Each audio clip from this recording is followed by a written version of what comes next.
नमस्कार विद्यार्थी मित्रों, आमचे YouTube channel science and education corridor यामध्ये आपले सर्वांचे स्वागत. Maha B Ed C E T 2026 जी की पूर्ण झालेली आहे. 27, 28 आणि 29 मार्च 2026 या 3 दिवशी प्रत्येकी 3 दिवस झालेली जी सी ई टी आहे ती पूर्ण झाल्यानंतर पुढील टप्पा काय असतो, म्हणजेच आपला रिझल्ट कधी लागतो, तसेच कॅप राऊंड काय असतं, ॲडमिशन प्रोसेस कशी असते हे आपण ह्या व्हिडिओमध्ये पाहणार आहोत. तत्पूर्वी आपण जर आमच्या चॅनलवरती अजून नवीन असाल तर कृपया या चॅनलला सबस्क्राईब करा. तसेच व्हिडिओ आवडल्यास नक्कीच मित्रपरिवारामध्ये शेअर करा. नियमितपणे आपल्या बी एड सी ई टीचा जो रिझल्ट आहे तो आपल्याला परीक्षा झाल्यानंतर 45 ते 60 दिवसामध्ये लागलेला पाहायला मिळतो. म्हणजे 1.5 महिना ते 2 महिन्यात रिझल्ट लागत असतो. परंतु आपल्याला विद्यार्थी मित्र माहीत आहे, ह्यावेळेस आपली जी परीक्षा आहे त्या परीक्षेत अडथळा आलेला आपल्याला पाहायला मिळाला. म्हणजेच काही केंद्रावर जी परीक्षा होती ती रद्द करण्यात आली. त्यामुळे ही परीक्षा पुन्हा होणार आहे. पुनर्परीक्षेमुळे आपल्याला निकाल यामध्ये उशिरा लागलेला पाहायला मिळेल. जवळपास आपल्याला 2.5 ते 3 महिन्यापर्यंत निकालाला वेळ लागू शकतो.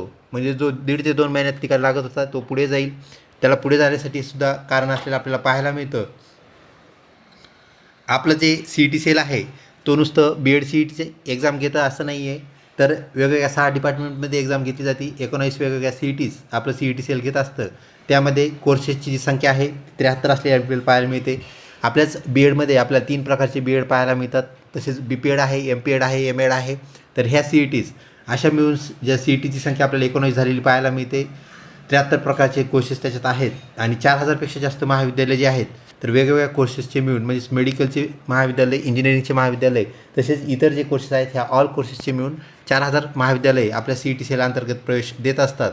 म्हणजेच आपलं सी ई टी सेलचं काम फार मोठं आहे, ही बाब लक्षात घ्या. त्यामुळे आपला जो निकाल आहे तो लागायला आपल्याला वेळ लागतो.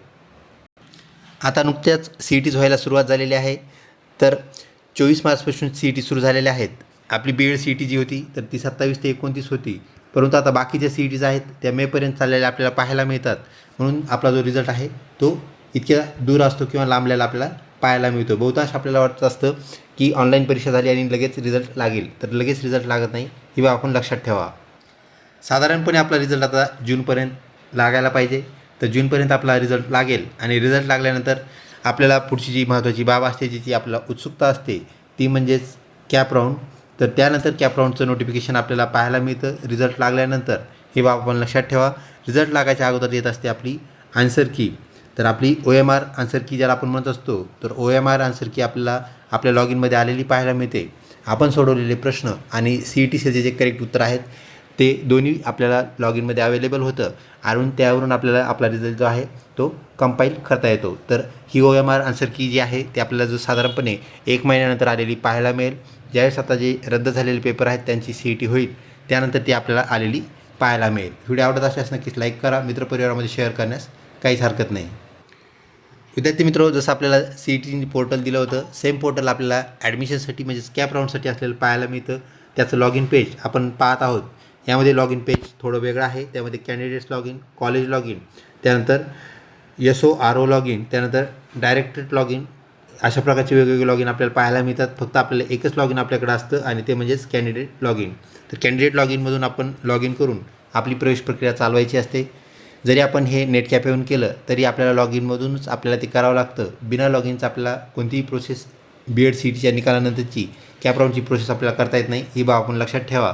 त्यामुळे आपला जो युजर आय डी आहे आणि पासवर्ड जो आहे ह्या 2 बाबी आपण कॉन्फिडेन्शियल ठेवायच्या आहेत. कोणालाही तो सांगायचा नाही आणि विसरायचासुद्धा नाही, ही बाब आपण लक्षात ठेवा. विद्यार्थी मित्रो, आपला रिझल्ट लागल्यानंतर सगळ्यात महत्त्वाची प्रक्रिया जी असते ती म्हणजेच काय करणे, तर स्टुडंटचं रजिस्ट्रेशन करणे. आपल्याला वाटेल आपण नुकतीच परीक्षा दिलेली आहे, B Ed C E T दिलेली आहे, ते पास आपण झालेलो मार्क मेमो आपल्याला मिळालेला आहे, नंतर रजिस्ट्रेशन कशाला. परंतु आपण जर स्टुडंट रजिस्ट्रेशन केलं नाही तर आपण कॅप राऊंडमधून बाद होतो, ही बाब आपण लक्षात ठेवा. म्हणजेच आपण रजिस्ट्रेशन जे आहे हे आपलं कॅप राऊंडचं रजिस्ट्रेशन आहे, ही बाब लक्षात ठेवा. तर ते रजिस्ट्रेशन आपल्याला आपला बी एड सी ई टीचा रिझल्ट लागल्यानंतर कॅप राऊंड जो आहे तो अलॉट झाल्यानंतर, कॅप राऊंड अलॉट होणं म्हणजेच कॅप राऊंडची जी टप्पे असतात ते टप्पे आपल्याला दिले असतात आणि त्या टप्प्यामध्ये आपल्याला एक चांगला कालावधी दिलेला असतो. जवळपास 10 ते 15 दिवस आपल्याला जे रजिस्ट्रेशन आहेत स्टुडंट रजिस्ट्रेशन ते करण्यासाठी कालावधी दिलेला असतो आणि हा शेड्यूल अगोदरच पूर्णपणे आपल्याला दिलेला असतो. म्हणजेच हा शेड्यूल आपल्याकडे अगोदर येतो आणि टप्प्याटप्प्याने ती प्रक्रिया सुरू होते. त्यामध्ये मग कॅप राऊंड जो आहे त्याचा पहिला टप्पा रजिस्ट्रेशन असतो, दुसरा टप्पा त्याची लिस्ट लागणे असते, ज्याला आपण प्रोव्हिजनल मेरिट लिस्ट असं म्हणतो. प्रोव्हिजनल मेरिट लिस्ट लागते आणि प्रोव्हिजनल मेरिट लिस्टमध्ये जर काही आपल्या नावामध्ये बदल असेल, आपल्या कुठले मार्क्स असतील, त्या मार्क्सचं पर्सेंटेज आहे त्याच्यामध्ये जर बदल झाला असेल, चुकून कमी किंवा जास्त झाले असतील, तर ते आपल्याला ॲक्युरेट करून घ्यावं लागतं. त्याला आपण त्रुटी असं म्हणतो. डिस्क्रिपेन्सी दूर करणं यासाठी एक वेगळा कालावधी दिलेला असतो. तो कालावधी आपल्याला एकदम कमी पाहायला मिळतो, 2 ते 3 दिवस. तर काही आपल्या ज्या त्रुटी असतील त्या 2 ते 3 दिवसात सांगितलेला ऑलरेडी आपल्याला हे सांगितलेलं असतं, त्यामुळे अशी काही अडचण नाही आहे. तर आपल्याला अगोदरच सांगितलं असतं त्रुटी आपल्याला दुरुस्त कधी करायच्यात, तर आपल्या नावातील बदल किंवा त्रुटी ज्या आहेत त्या आपण त्यावेळेस दुरुस्त करू शकता. आणि त्यानंतर पब्लिश होते मग आपली मेरिट लिस्ट. आणि मेरिट लिस्ट पब्लिश झाल्यानंतर मात्र आपल्याला नावामध्ये बदल किंवा कुठलाही बदल असेल तो मात्र करता येत नाही. ही बाब आपण लक्षात ठेवा. आणि मग जे कॅप राऊंड आहेत, तर कॅप राऊंडची संख्यासुद्धा आपल्याला 4 असलेली पाहायला मिळते. 4 राऊंडमध्ये आपल्याला BEdचे प्रवेश झालेले पाहायला मिळतात. ते कसे आपण पुढे पाहूया.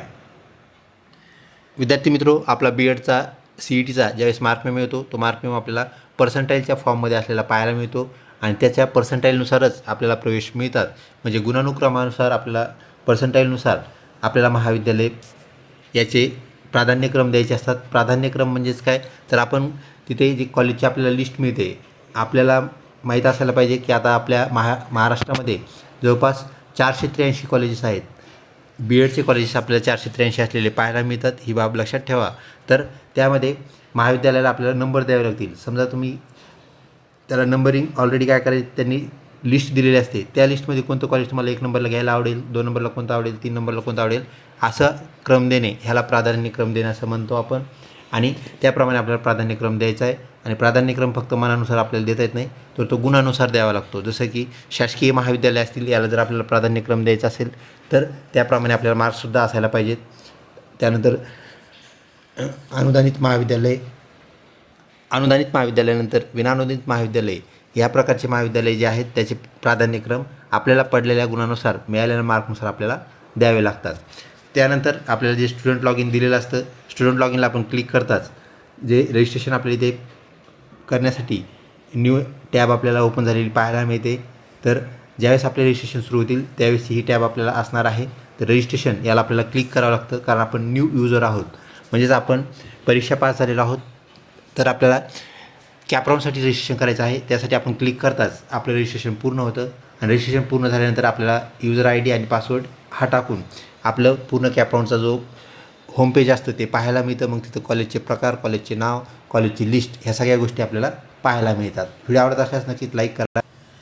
आपल्या महाराष्ट्रामध्ये जसे BEdचे प्रकार आहेत, जसं जनरल BEd असेल, स्पेशल BEd असेल, ELCT BEd असेल, तसेच आपल्याला महाविद्यालयाचे प्रकारसुद्धा पाहायला मिळतात. सर्व महाविद्यालय सारखे नाही आहेत. काही महाविद्यालय असतात शासकीय महाविद्यालय, ज्याला आपण म्हणत असतो गव्हर्नमेंट कॉलेजेस. त्यानंतर काही महाविद्यालय जे असतात तर ते आपल्याला गव्हर्नमेंट ॲडेड, म्हणजे गव्हर्नमेंट याला काय देत असतं, अनुदान देत असतं, गव्हर्नमेंट ॲडेड. आणि काही काय पाहायला भेटतं आपल्याला तर अनॲडेड. तर अशा प्रकारचे महाविद्यालयाचे आपल्याला हे बेसिक प्रकार आहेत आणि ह्यातही उपप्रकार आपण नंतर पाहणार आहोत. तर ह्या प्रकारामध्ये आपल्याला काय पाहायला मिळते, तर शासकीय जे महाविद्यालय आहेत, त्यानंतर अनुदानित आणि विनाअनुदानित यांच्यामध्ये आपल्याला फीसमध्ये फरक असलेला पाहायला मिळतो. सर्वात कमी जी फीस आहे विद्यार्थी मित्रो ती शासकीय महाविद्यालयांना असते. त्यांची संख्या एकदम कमी जरी असली तर त्यात आपला जर नंबर लागला तर अवघ्या आपल्याला माहीत आहे 14,500 म्हणजे 14,500 फीस आपल्याला शासकीय महाविद्यालयाची पाहायला मिळते. कोणत्या कोर्सची, तर स्पेशल BEdची फीस ती आपल्याला ती पाहायला मिळते, सगळ्यात कमी असणारी फीस. त्यानंतर 17,500 जी फीस आहे ती आपल्याला गव्हर्नमेंट कॉलेजची पाहायला मिळते. त्यामध्ये जनरल आणि ELCT याचे गव्हर्नमेंट कॉलेज जर आपला नंबर लागला तर ती फीस आपल्याला पाहायला मिळते. त्यानंतर अनुदानित कॉलेज याची पण फीस आपल्याला त्याच रेंजमध्ये पाहायला मिळते. आणि सर्वात जास्त फीस कोणत्या कॉलेजला असते, तर ती विनाअनुदानित प्रकारचे जे कॉलेजेस आहेत त्याची फीस आपल्याला सर्वात जास्त असलेली पाहायला मिळते. तर ती साधारणपणे 28,000 ते 40,000पर्यंत आपल्याला पाहायला मिळते. आणि या व्यतिरिक्तसुद्धा अजून काही महाविद्यालयाचे प्रकार आहेत ते आपण पुढील व्हिडिओमध्ये पाहणार आहोत. त्यामध्ये जे प्रोपोरेटेड महाविद्यालय आहेत, म्हणजेच जे नामांकित महाविद्यालय जे आपण पॉप्युलर असं सुद्धा म्हणूया, तर त्यांची जी फीस आहे ती आपल्याला 1,75,000 म्हणजे 1.75K ते आपल्याला 2.5K म्हणजे 2.5 लाख ज्याला म्हणूया आपण, इतकी फीस असलेली आपल्याला पाहायला मिळते. तर या संदर्भातसुद्धा आपण नंतर चर्चा करणार आहोत. त्यानंतर विद्यार्थी मित्रो, आपले जे प्रवेश जे होत असतात ते फक्त एकाच पद्धतीने होत असतात, ते म्हणजेच फक्त ऑनलाईन पद्धतीने. म्हणजे ऑनलाईन पद्धतीने आपल्याला प्रवेश झालेले पाहायला मिळतात. दुसरा कुठलाही मार्ग महाराष्ट्रामध्ये BEdला ॲडमिशन घ्यायचं असेल तर तुम्हाला तो घेता येणार नाही, ही बाब लक्षात ठेवा. तर आपल्याला सगळ्यात अगोदर देणं गरजेचं आहे BEd CET. ज्या विद्यार्थी बंधू भगिनीची BEd CET देण्याची राहून गेली असेल कुठल्याही कारणाने, तर त्यांना परत 1 वर्ष वेट करणं आहे. नंतर पुढच्या वेळेस ज्यावेळेस फॉर्म येतील, फॉर्म भरणे आणि परीक्षा देणे, अशा प्रकारची बाब आपल्याला पाहायला मिळते. आता हे जे आपले सर्व प्रवेश होतात ते टप्प्याटप्प्याने होत असतात. म्हणजे 4 जवळपास आपल्याला राऊंड झालेले पाहायला मिळतात. आणि त्या 4 राऊंडनंतर जर काही महाविद्यालयामध्ये सर्व विद्यार्थ्यांचे प्रवेश होऊ शकले नाही किंवा जागा रिकाम्या राहिल्या, तर परत आपल्या CET सेलने एक बाब दिलेली आहे, ती म्हणजे कट ऑफ डेट. तर एक तारीख आपल्याला ऑलरेडी आपल्या कॅप राऊंडमध्ये CET सेलने दिलेली असते आणि त्या तारखेनंतर मात्र कोणालाही प्रवेश दिला जात नाही. म्हणजे आपोआपच सर्व प्रवेश तिथं बंद होऊन जातात. जागा जरी रिकाम्या राहिल्या तर नंतर कोणालाही प्रवेश घेता येत नाही. CET सेल ते प्रवेश बंद करून टाकतं, ही बाब आपण लक्षात ठेवा. म्हणजे आपला नंबर जो आहे पहिल्या, दुसऱ्या किंवा तिसऱ्या राऊंडमध्ये जर लागला आणि त्यानंतर कसे नंबर आपल्याला त्यामध्ये आपल्याला प्राधान्यक्रम देऊन आपला नंबर लावता येईल, हे आपण नंतर चर्चा करूया. त्यानंतर सुरू होत असतो आपला BEdचा अभ्यासक्रम. म्हणजे ज्यावेळेस आपण BEd प्रवेशित होता, प्रवेश प्रक्रिया पूर्ण होते, त्यावेळेस आपलं BEdचं कॉलेज सुरू होतं आणि आपला BEd अभ्यासक्रम आपल्याला सुरू झालेला पाहायला मिळतो. विद्यार्थी मित्रो, हा जर व्हिडिओ आपल्याला आवडला असेल तर नक्कीच आमच्या चॅनलसोबत लिंक राहा. आपल्याला सर्व अपडेट्स ह्या वेळेत मिळत राहतील याची खात्री बाळगा. तसेच ज्या विद्यार्थी बंधू भगिनीचा पेपर रिशेड्यूल झाला आहे, म्हणजे त्यांचा पेपर पुन्हा होणार आहे, त्यांनी चॅनलला लिंक राहा. आत्ता आपले 27, 28, 29 सर्व सेशनचे मॅक्झिमम प्रश्न आपल्याला मिळालेले आहेत. त्यावरतीसुद्धा आपल्याला व्हिडिओ येईल आणि जेणेकरून प्रश्न जरी रिपीट झाले नाही तरी प्रश्नाची आपल्याला जो आवाका आहे, ज्याला आपण डेप्थ म्हणतो, ती आपल्याला कळल्यानंतर पुढील रूपरेषा आखायला नक्कीच मदत होईल. लवकरच भेटूया पुढच्या व्हिडिओमध्ये. तोपर्यंत धन्यवाद.